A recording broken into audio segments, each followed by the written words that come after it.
Mr. Wrong by Roger Hargraeves. Please subscribe, like and watch until the end, where a surprise is waiting for you. Thank you. Whatever Mr. Wrong did was absolutely, totally, completely, utterly wrong. However hard he tried, he just couldn't do anything right. Just look at his house. One fine morning, Mr. Wrong woke up. He hadn't slept very well because of the way he'd made his bed the day before.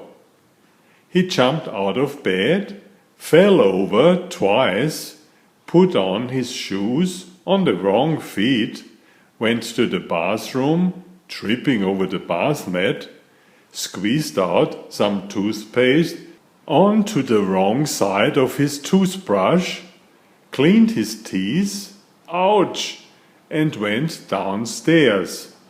Bum bum bum bum bum bum bum. Not a very good start to the day.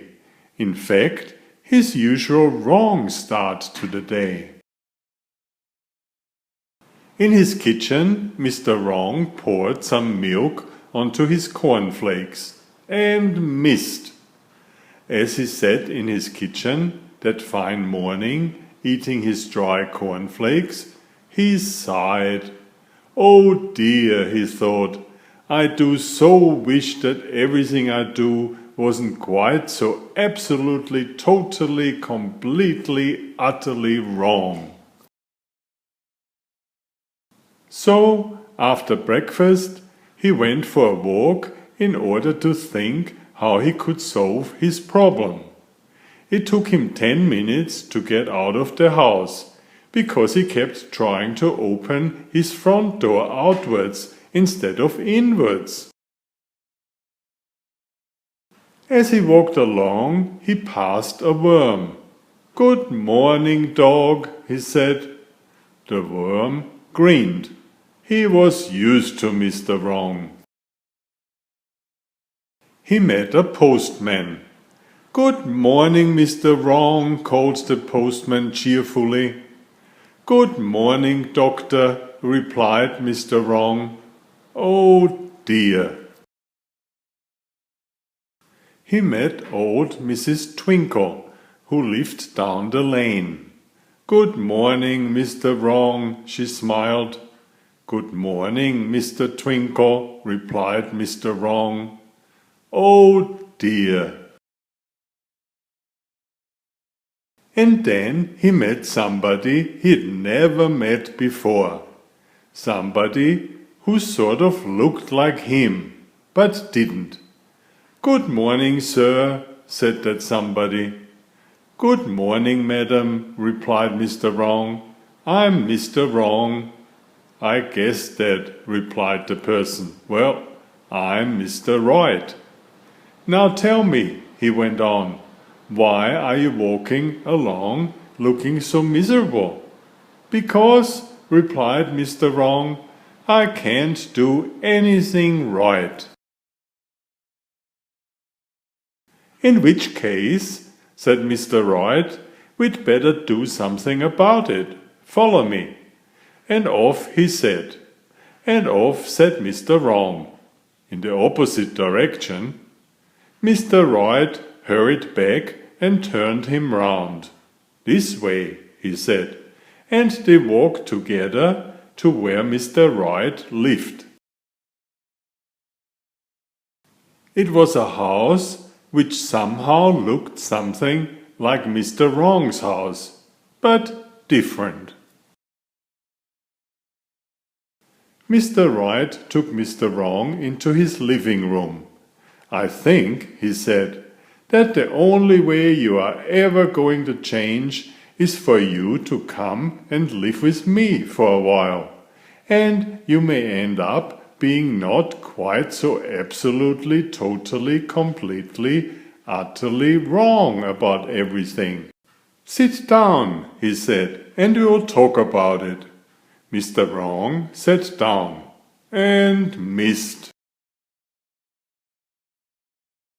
Mr. Wrong stayed with Mr. Right for a month, and during that time he changed. After 1 week he was slightly less wrong than he had been before. After 2 weeks he was even more slightly less wrong than he had been before.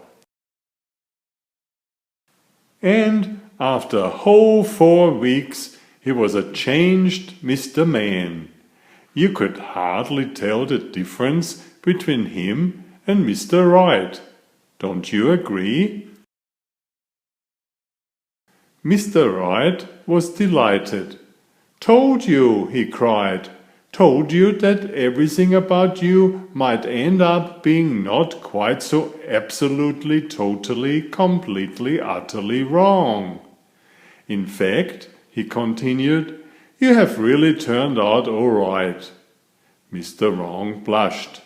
It was quite the nicest thing anyone had ever said to him in the whole of his life. And he went home and lived happily and right ever after. Now, you probably think that's the end of the story, don't you? Well, it isn't. And the reason it isn't is because of what happened to Mr. Right. The trouble was, you see, that the longer Mr. Wrong had stayed with Mr. Right, and the more right Mr. Wrong became, the more wrong Mr. Right had become. Isn't that extraordinary? "Oh dear," Mr. Right sighed, "my plan didn't quite work out the way I planned it after all." And he went to bed. In the bath. Enjoy my new series Oliver and Jumpy. 19 video books with about 500 pictures. There's text, but I also read it aloud for the younger children. I have written 65 stories and had them illustrated at great cost for your children's fun. Oliver is an elegant tomcat and Jumpy is his lady friend. Oliver loves to ride in Jumpy's pouch when they go for adventures together. Please find a link to the first book in the description of this video. Please always subscribe and like if you find my effort interesting. Thank you so much.